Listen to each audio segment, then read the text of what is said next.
আসসালামু আলাইকুম। বাংলাদেশ ওয়েস্ট ইন্ডিজে গিয়ে ওয়েস্ট ইন্ডিজের বিপক্ষেই ৩-০ ব্যবধানে সিরিজ জয়লাভ করবে, এটি কেউ কোনোদিন ঘূর্ণা করেও ভাবতে পারেননি। নিখাত যারা বাংলাদেশ ক্রিকেটের ভক্ত সাপোর্টার, তারাও এটি কল্পনা করেন। সেই বাংলাদেশ, যে বাংলাদেশ কিনা ওয়েস্ট ইন্ডিজের বিপক্ষে ওডিআই সিরিজে ৩-০ ব্যবধানে হোয়াইট ওয়াশ হয়, সেই বাংলাদেশ টি-20-তে আবার ৩-০ ব্যবধানে ওয়েস্ট ইন্ডিজকে হোয়াইট ওয়াশ করে। ক্রিকেট তো এই জন্য একটা ফানি গেম।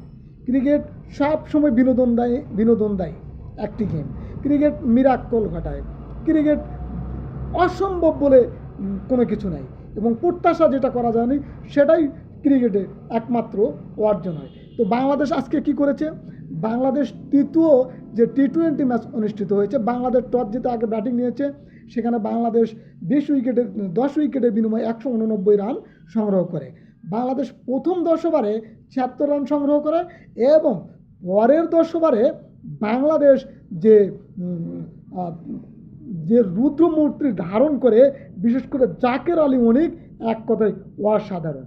সেখানেই বাংলাদেশের সংগ্রহটা দাঁড়িয়ে যায় 189 রান, যেখানে কিনা জাকির হোসেন অনিক 142 বলে 73 রান করেছে।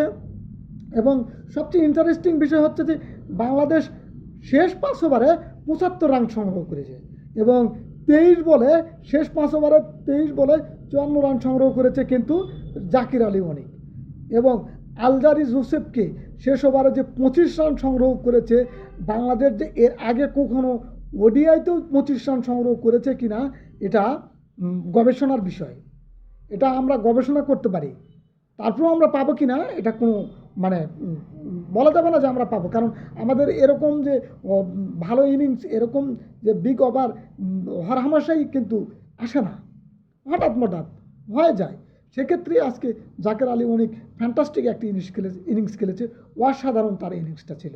তো জাকের আলী অনিকের উপর ভর করেই কিনা বাংলাদেশ যখন 189 রান করে, যে উইকেটে, যে মাঠে এর আগে আমরা দেখেছি যে বাংলাদেশ যখন 147 রান টার্গেট দেয়, সেখানে বাংলাদেশ 7 রানের বিনিময়ে জয়লাভ করে।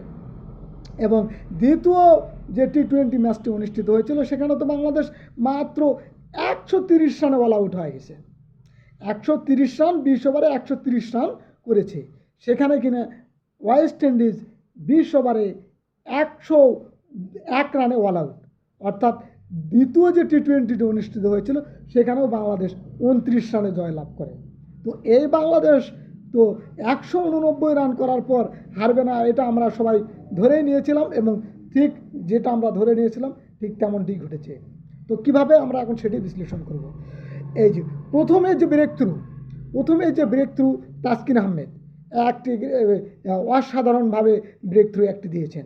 এবং আমরা দেখেছি যে শুরুর ধারাবাহিকতায় প্রথম যে 2 ম্যাচ ছিল, প্রথম 2 ম্যাচে যে ব্র্যান্ডন কিংকে আউট করেছে, সেই ধারাবাহিকতায় আজকেও তাসকিন আহমেদ ব্র্যান্ডন কিংকে আউট করে। এবং দ্বিতীয় উইকেটটি নিয়েছে শেখ মেহেদির ওভারটা আজকে ইন্টারেস্টিং ছিল। বিশেষ করে শেখ মেহেদি যখন বল করে, নিকোলাস পুরান তো একদম পরাস্ত হয়ে যায়, ক্লিন বোল্ড হয়ে যায়। এর আগের 2 ম্যাচেও কিন্তু শেখ মেহেদির বলেই নিকোলাস পুরান একদম ক্লিন বোল্ড হয়ে যায়। তো সেখান থেকে আজকেও যখন বোল্ড হয়ে যায়, এক পর্যায়ে তাদের 7 ওভারে 47 রান 5 উইকেটের বিনিময়ে, সেখান থেকে তারা যে বড়দূর 109-10 করবে, এটা একটা প্রত্যাশিত ছিল। সেখানে তারা 109 রানে অল আউট হয়, এবং বাংলাদেশ 80 রানে জয়লাভ করে। এই যে বাংলাদেশ যে 80 রানে জয়লাভ করলো, বাংলাদেশ কোনো টেস্ট প্লেয়িং দেশের সঙ্গে সর্বোচ্চ এবং সবচেয়ে রানের বড় ব্যবধানে এটি কিন্তু জয়। বাংলাদেশ এর আগে টেস্ট প্লেয়িং দেশের বিপক্ষে আয়ারল্যান্ডের সঙ্গে একমাত্র 77 রানের ব্যবধানে জয়লাভ করেছিল। তো সেখান থেকে নিশ্চিত বাংলাদেশ আজকে সবচেয়ে বড় যে অর্জনটা, সেই অর্জনটি আজকে বাংলাদেশ করেছে। 80 রানের বড় জয় করেছে, এবং এখানে কিন্তু বোলিংও খুব ভালো করেছে। বিশেষ করে রিশাদ হোসেন 4 ওভারে বল করে 21 রানের বিনিময়ে 3 উইকেট নিয়েছে। এবং শেখ মেহেদি তো 4 ওভারে 26 রান দিয়ে 2 উইকেট নিয়েছে। সঙ্গে শেখ মেহেদি কিন্তু আজকের এই যে বাংলাদেশ এবং ওয়েস্ট ইন্ডিজের 3 ম্যাচের T20 খেলাটি সিরিজ অনুষ্ঠিত হয়েছে, সেখানে Sheikh Mehedi man of the series অর্জন করেছে এবং জাকের আলী অনেক ম্যান অফ দ্য ম্যাচ অর্জন করেছে। Thank you very much. আসসালামু আলাইকুম।